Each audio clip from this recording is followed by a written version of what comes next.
მეორე მსოფლიო ომის დასაწყისში გერმანიაში მომუშავე 60,000 ექიმიდან 46,000 მიეკუთვნებოდა ნაციონალ-სოციალისტ ექიმთა ასოციაციას.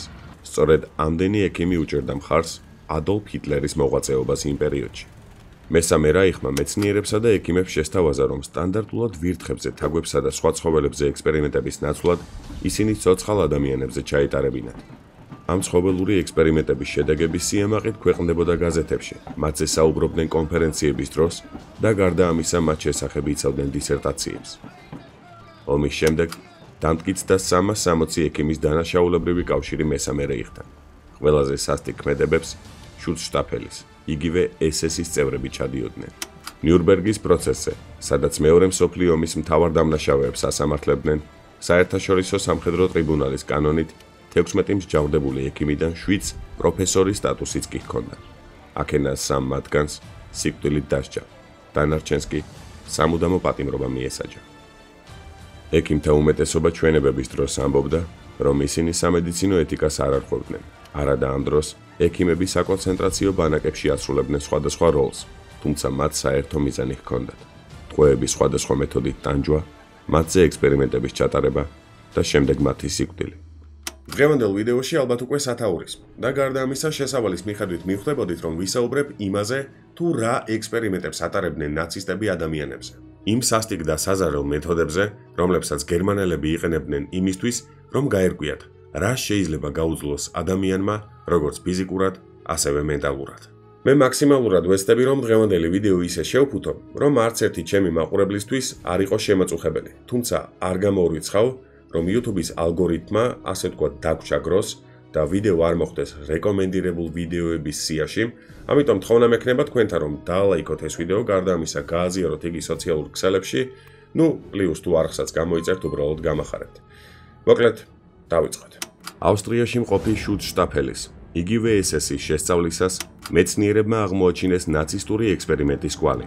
არქეოლოგებმა აღმოაჩინეს ის ლაბორატორია, რომელშიც ნაცისტი ექიმები ატარებდნენ ექსპერიმენტებს ფსიქოტროპულ ნივთიერებებზე.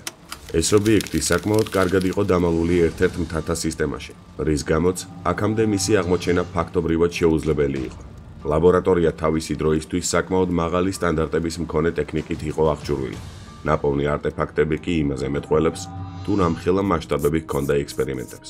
უნებრივია შეგნებულად არ ვიტყვი იმ ფსიქოტროპული ნივთიერებების დასახელებებს, რომლებსაც ნაცისტი ექიმები იყენებდნენ, თუმცა გეტყვით იმას, რომ აღმოჩენილ დოკუმენტებში წერია თითოეული მათგანის სახელი და არა მხოლოდ სახელი, არამედ მათი გვერდითი მოვლენები. და გეტყვით აქვე იმასაც, რომ მათი კომბინაციაში გამოყენება ხშირ შემთხვევაში ლეტალურად მთავრდებოდა.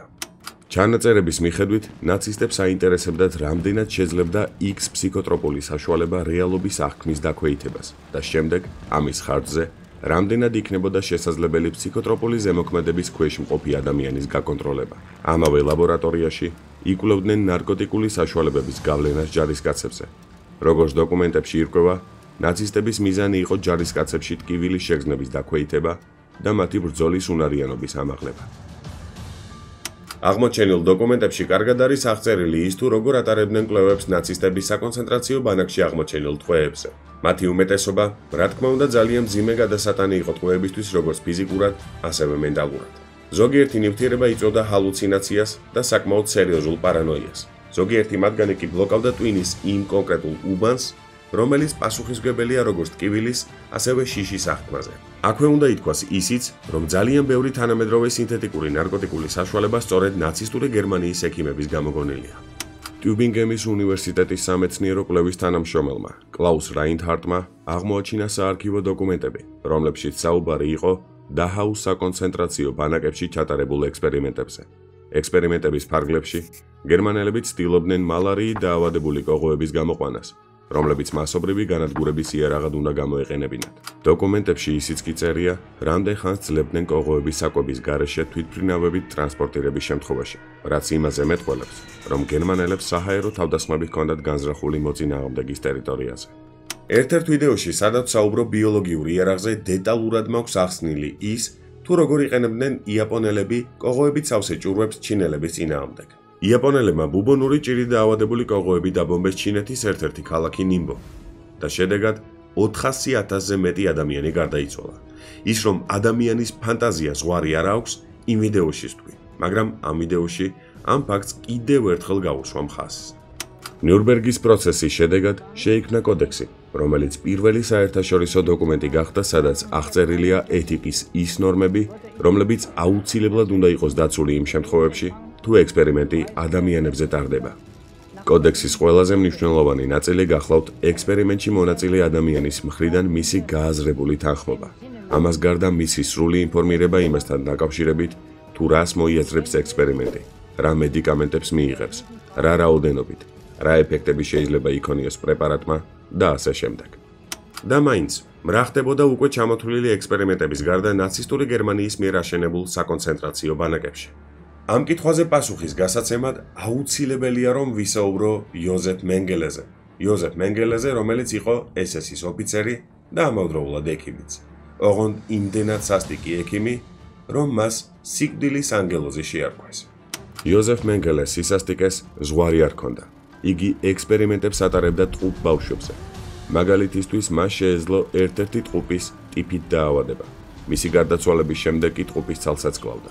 შემდეგ კი მათ სხეულებს გაკვეთას უკეთებდა და ადარებდა მათ ორგანოებს.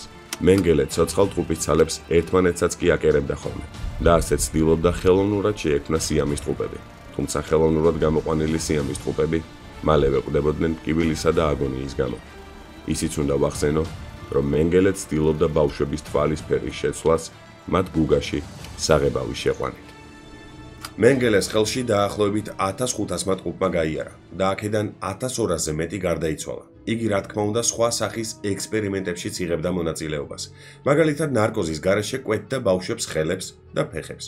გარდა ამისა ნარკოზის გარეშე კვეთდა ადამიანებს და აცლიდა მათ ორგანოებს. მენგელეს გარდა რა თქმა უნდა იყვნენ სხვა ექსპერიმენტატორებიც, რომლებიც იკვლევდნენ იმას, თუ რა გავლენა ჰქონდა ტემპერატურისა და წნევის მკვეთრ ცვლილებას. ნიურნბერგის პროცესზე კი მათ ეს ყველაფერი სამხედრო ინტერესით გაამართლეს.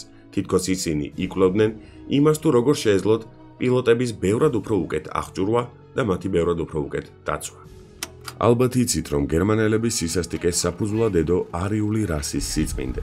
თუმცა შეუძლებელია ვისაუბრო ნაცისტური გერმანიის სისასტიკეზე და არ ვახსენო იმ პერიოდში გავრცელებული შეხედულება, რომლის მიხედვითაც თეორიაში შესაძლებელია გაუმჯობესებული გენეტიკური მასალის მქონე მოსახლეობის მიღება. საუბარი მაქვს ევგენიკაზე. თავის მხრივ, ევგენიკა გულისხმობს არასასურველი გენეტიკური კოდის მატარებელი ადამიანების ან სტერილიზაციას, ან განადგურებას, იმისთვის, რომ მომავალ თაობაში არ გაჩნდნენ ისეთი ადამიანები, რომლებსაც ან ფსიქიკური, ან ფიზიკური ნაკლოვანებები ექნებათ. სოფლიო ისტორიაში ევგენიკის პრაქტიკული გამოყენება ოდითგანვე იყო მიღებული, მათ შორის ძველ საბერძნეთშიც. თუმცა თანამედროვე სამყაროში, როგორც ხვდებით, იგი პოპულარული მე-20 საუკუნიდან გახდა. მოკლედ, მაშინ, როდესაც გერმანიის სათავეში ნაცისტები მოვიდნენ, მათ ფაქტობრივად ახალი არაფერი მოუგონიათ. გულისხმობ ევგენიკის ნაწილში. ევგენიკა არ იყო ჰიტლერის ახირება. მან უბრალოდ აიღო უკვე არსებული თეორია და ჩათვალეთ, რომ ფაქტობრივად 10-ზე გაამრავლა. აქედან გამომდინარე, ისინი ატარებდნენ ექსპერიმენტებს მათი წარმოდგენებით ბინძური სისხლის მქონე ადამიანების სწრაფად სტერილიზაციაზეც, რადგან ვაზექტომიასა და საშვილოსნო მილების გადაკეტვას დიდი დროც უნდოდა და დიდ ხარჯებთანაც იყო დაკავშირებული. სწორედ ამიტომ ისინი ახალ მეთოდებს შეისწავლიდნენ. სტერილიზაციის ერთ-ერთი საცდელი მეთოდი სხეულში იოდის ნიტრატისა და ვერცხლის შენაერთის შეყვანა იყო, რაც ძლიერ სისხლდენას იწვევდა და ბოლოს მთავრდებოდა ლეტალურად. მას შემდეგ, რაც გერმანელები მიხვდნენ, რომ აღნიშნულ მეთოდს სასურველი შედეგი არ მოყვებოდა, ისინი გადავიდნენ რენტგენის დასხივებაზე. ექსპერიმენტში მონაწილე ქალებს ამოაჭრეს საკვერცხეები. უმეტესობა მათგანი საოპერაციო მაგიდაზევე, ზოგიერთი კი ოპერაციის შემდეგ გარდაიცვალა. საკონცენტრაციო ბანაკში მყოფ ზოგიერთ ქალს სტერილიზაციისთვის გერმანელმა ფსევდოექიმებმა შეუყვანეს ნივთიერება, რომელიც საშვილოსნოში არსებულ ფალოპის მილების გამტარიანობას შეამცირებდა. ეს რა თქმა უნდა საშინლად მტკივნეული იყო და ხშირ შემთხვევაში შედეგი აქაც ლეტალური იყო. 1934-დან 1945 წლების ჩათვლით დაახლოებით 400,000-ზე მეტ ადამიანს ჩაუტარდა სტერილიზაცია. აქ ისიც არის სათქმელი, რომ ევგენიკის პრინციპის გამო სტერილიზაციის მსხვერპლები იყვნენ ის ადამიანები, რომლებსაც ჭირდათ შიზოფრენია ან ეპილეფსია. ის ადამიანები, რომლებსაც ჰქონდათ დაქვეითებული ან მხედველობა, ან სმენა. და რაც ყველაზე მთავარია, ადამიანები, რომლებიც იყვნენ განსხვავებული რასის ან იყვნენ ებრაელები. იოზეფ მენგელეზე უკვე ვისაუბრე, მაგრამ მოდით კიდევ ერთხელ ძალიან მცირედით შევეხები მის ბიოგრაფიას და გარდა ამისა მის მიერ გაკეთებულ სხვა საქმეებსაც. სტუდენტობისას იგი დიდი გულმოდგინებით ესწრებოდა დოქტორი ერნსტ რუდინის ლექციებს, რომელიც ორ იდეას უწევდა პოპულარიზაციას. პირველი, არსებობენ ადამიანები, რომლებიც არ იმსახურებენ სიცოცხლეს. მეორე, ექიმებს აქვთ სრული უფლება გაანადგურონ ასეთი ადამიანები, რათა ისინი არ გამრავლდნენ და არ ყავდეთ შთამომავლობა. ვფიქრობ, რომ მის ბიოგრაფიაში ეს პატარა მონაკვეთიც კი საკმარისია იმისთვის, რომ დაასკვნათ რამდენად სასტიკი და რამდენად საზარელი ბუნების მქონე ადამიანი იყო მენგელე, მაგრამ მოდით კიდევ ერთ ექსპერიმენტს გეტყვით, რომელსაც მენგელე ატარებდა. როგორც უკვე გითხარით, მენგელე ანესთეზიის გარეშე კვეთდა ბავშვებს კიდურებს, მაგრამ აქ კიდევ ერთი დეტალი არის გასათვალისწინებელი. ხანდახან იგი ვითომ მკურნალობდა ბავშვებს, ოღონდ მკურნალობდა არა საჭირო პრეპარატებით, არამედ სულ სხვა მედიკამენტებით, მხოლოდ და მხოლოდ იმისთვის, რომ გაეგო, რა მედიკამენტს, რა გავლენა შეიძლება ქონოდა ამა თუ იმ კონკრეტული დაავადების შემთხვევაში. მისი სახელი პირველად ნიურნბერგის პროცესზე გაჟღერდა, მაშინ როცა ზოგიერთმა მოწმემ აღწერა მისი ექსპერიმენტები და პირდაპირ თქვა მისი სახელიც და გვარიც. შემდგომ კი გამოქვეყნდა ანა ფრანკის დღიური, სადაც სწორედ ანა ფრანკმა შეარქვა მას სიკვდილის ანგელოზი. თუმცა, მიუხედავად ამისა, მისი გასამართლება ვერ მოხერხდა. იგი რამდენჯერმე გაექცა სამართალდამცავებს, ყალბი დოკუმენტებით გადალახა საზღვარი და საბოლოო ჯამში 1979 წლის თებერვალში ბუნებრივი სიკვდილით გარდაიცვალა.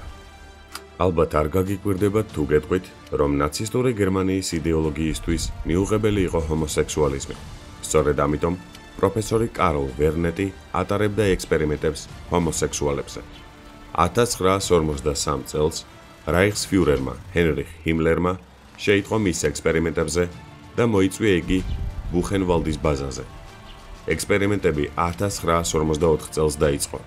იგი ოპერაციას უკეთებდა პაციენტებს, ჭრიდა მათ საზარდულის არეში და აკერებდა ტესტოსტერონის კაფსულას. ზოგიერთი პაციენტი ნებაყოფლობით თანხმდებოდა ოპერაციას იმ იმედით, რომ წარმატების შემთხვევაში მათ გაანთავისუფლებდნენ. თუმცა იმისთვის, რომ განკურნება დაედასტურებინათ, მათ უწევდათ ქალთა საკონცენტრაციო ბანაკში გადასვლა და იქ მყოფ ქალებთან შესაბამისი ქმედებებით ამის დამტკიცება. ყველაზე უცნაური იცით რა არის? იგი დაკავებული იყო, მაგრამ გულის პრობლემების გამო გაუშვეს. ამის შემდეგ კი 1947 წელს იგი არგენტინაში გადაიხვეწა და არგენტინაში ჯანდაცვის სამინისტროში დაიწყო მუშაობა. გავიდა გარკვეული პერიოდი და იგი სამინისტროდან გაუშვეს და მას შემდეგ რაც სამინისტროდან გაუშვეს, მან საკუთარი კლინიკა გახსნა. არ ვიცი გულწრფელად რომ გითხრათ, ასეთ ნაბიჯებს რატომ უმართლებთ, მაგრამ ხანდახან ცხოვრება უსამართლოა. გულწრფელად რომ გითხრათ, ამ ვიდეოზე მუშაობა არ იყო ნამდვილად მარტივი, არა მონტაჟის ან ედიტის თვალსაზრისით, არამედ იმ თვალსაზრისით, რომ ძალიან ბევრი მძიმე დოკუმენტური ვიდეოს ყურება მომიწია, ძალიან ბევრ დოკუმენტს შევეხე, მაშინ როდესაც ამ ვიდეოსთვის სცენარს წერდი. დიდი იმედი მაქვს, რომ გულგრილი არც ერთი თქვენგანი არ დარჩა. ამ ვიდეოს ჩაწერის მთავარი мотивация არის ის, რომ ვიცოდეთ ისტორია, მხოლოდ და მხოლოდ იმისთვის, რომ იგი არ გავიმეოროთ. არ გავიმეოროთ ისტორიაში დაშვებული შეცდომები. დღეისთვის სულ ეს იყო დროებით.